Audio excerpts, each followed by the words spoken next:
Hey guys, before we get into today's video, I would like to make two shout outs. The first one is going to go to James Propmaker, in which he's making his own replica of a certain TV motorcar, or what we're going to be talking about today on this video. And not only that, the second shout out will be going to Jack's Throwback Attack. Be sure to check out his podcasts with the likes of Francis Wright, Dave Benson Phillips, and most recently, Michael Underwood. So, without any further ado, let's get straight into the video and cue the titles.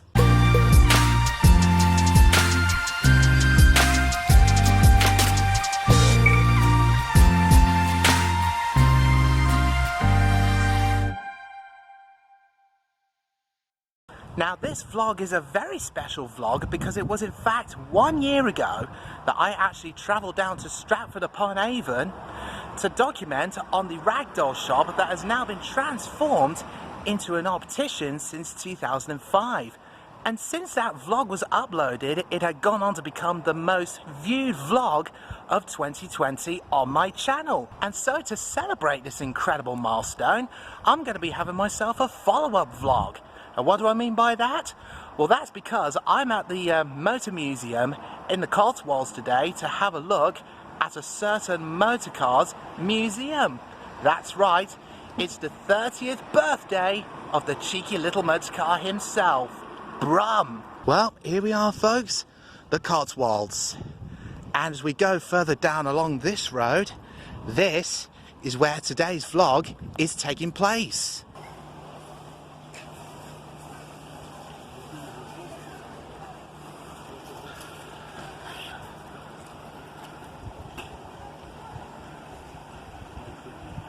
Now this cheeky little motorcar that you see here, he first drove onto our screens on the 26th of September 1991 on the children's BBC.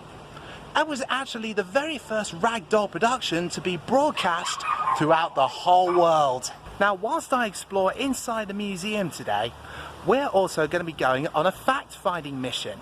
Now this is the bit where I'll be telling you some really interesting facts, with Brum included, that you might soon forget 5 minutes after I told you them. So when you're ready, time to rev up those engines and let's get going. Now did you know back in 1978 this museum was founded by none other than Mike Cavanagh? And he also appeared in the original Brum TV series between seasons 1 and 2. But from the third series they actually pulled out some archive footage from the intros between seasons 1 and 2, which by that time the museum was sold off to a non-profit company. So not only do we have cars to look at, but also different modes of transport as well, including trains as well. If we look in here, you could actually see a tiny model of Chitty Chitty Bang Bang. So in this room here, this is probably what it looks like back in the 1970s.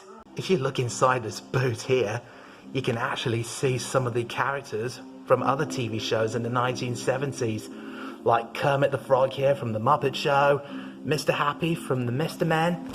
If we look here, you can see the Wombles. And I think on the left, that's Great Uncle Bargaria. Now that up there, this is actually one of the very few England football shirts that these guys used to wear when England won the 1966 World Cup.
Well, did you know also that a blacksmith is also known as a forge as well?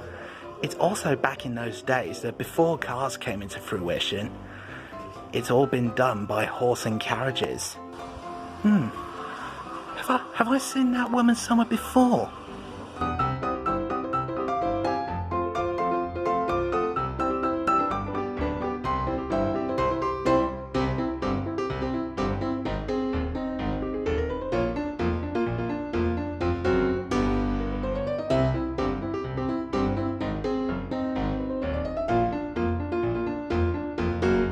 So there he is, the cheeky little motor car himself. As you can see, he's also got some birthday cards from all of his fans here. And I'm also going to get myself a birthday selfie with him.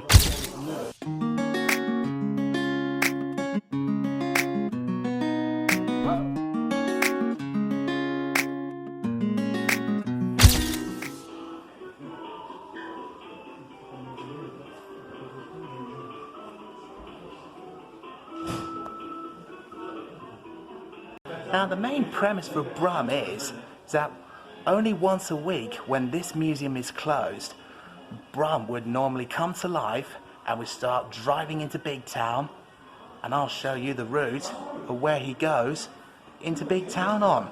But before I head off, I'd just like to say happy 30th birthday, Brum! But before we get into some more Brum stuff, let's check out the rest of the museum.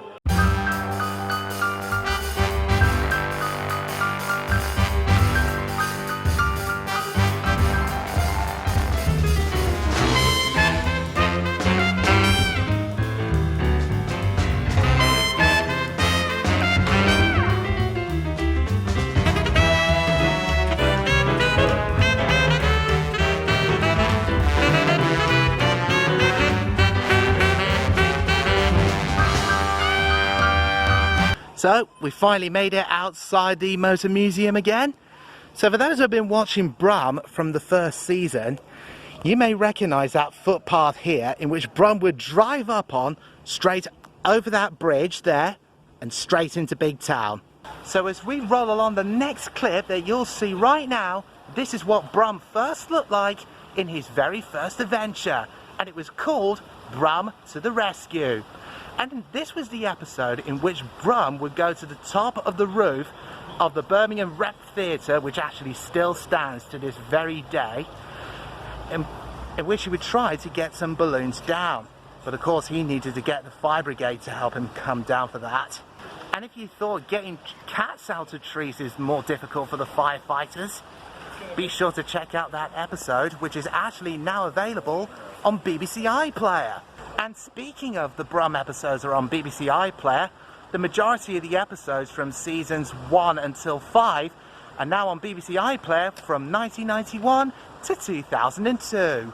Now a lot of people have been coming from far and wide to have a look at this museum, even to get a glimpse of the cheeky motor car himself, especially for his 30th birthday. As we look out here, this is actually pretty much like what you get on a postcard. And as some people have told me, that this is actually the Venice of England. As we look around the entire village, it just feels like the turn of the century.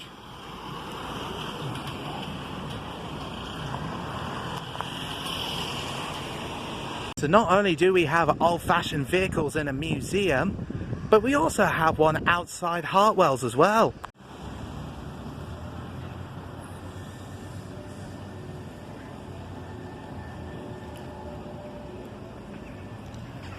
Well, I really enjoyed my day at the Coswell's Motor Museum today, as well as checking out some of the sights of Bourton on the Water. But anyway, I better get myself off home before I end up getting caught up in school traffic. So, that's James Rowney signing off for the day. Don't forget, be sure to check out James Propmaker and Jack's Throwback Attack on their respective links, which I'm going to be uploading straight after this outro. So, until then, either a new vlog, recipe, compilation video, or reaction video. See ya! Oh, and one last time, Happy birthday, Brum!